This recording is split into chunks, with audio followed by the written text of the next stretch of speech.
Downtown Greenville has seen a lot of new developments in the last few decades, but if you look closely, remnants of the past are still there, and the stories behind many of these spots may be unknown even to lifelong upstate residents. That's why Greenville History Tours exists, to preserve and share those stories. Photojournalist Grace Cecil recently tagged along on one of those trips to bring us this story.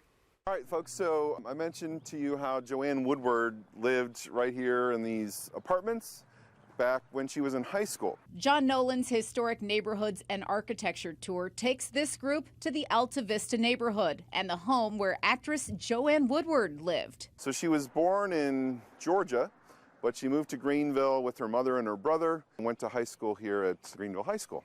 After she got very famous, actress, married Paul Newman, she kept in contact with some friends that she had here in Greenville. One of those friends is now a friend of John's, who provided him with a note from the actress to share with his tour guests. This is a handwritten note from Joanne Woodward to him, and he had sent the Newmans some kittens as a Christmas gift, which is pretty presumptuous.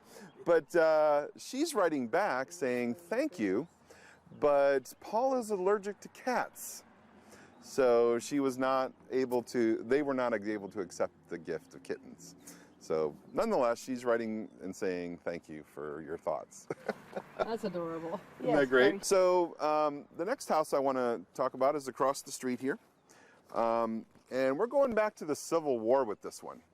So 1863, during the war, is when this was built. This was the home of Charles Judson, who was a professor at Furman. He was too old to go and fight in the war, so he stayed here, but was able to get this house built for him.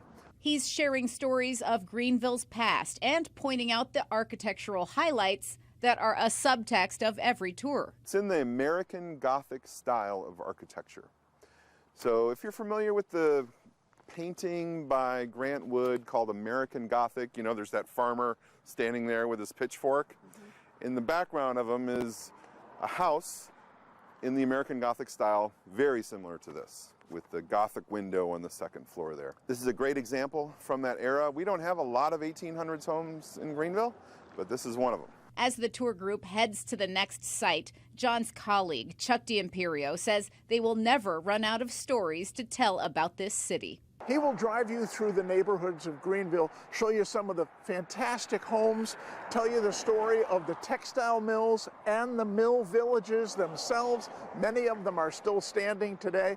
John knows all about these different neighborhoods, who live there. From the neighborhood tours to all the other offerings through Greenville History Tours, guests on these experiences are not just visitors from out of town. A lot of locals are hearing about the walking tours and the van tours, saying, you know what, I live here. Maybe I should get out and find out a little bit more about it. So we welcome everybody on our tours. There are several tours available too, focusing on areas like Falls Park and the West End, Main Street, and more. There are also culinary tours that you take to some of the top restaurants in the area. We've got a link to learn more and book a tour in the As Seen On section of AccessCarolina.com.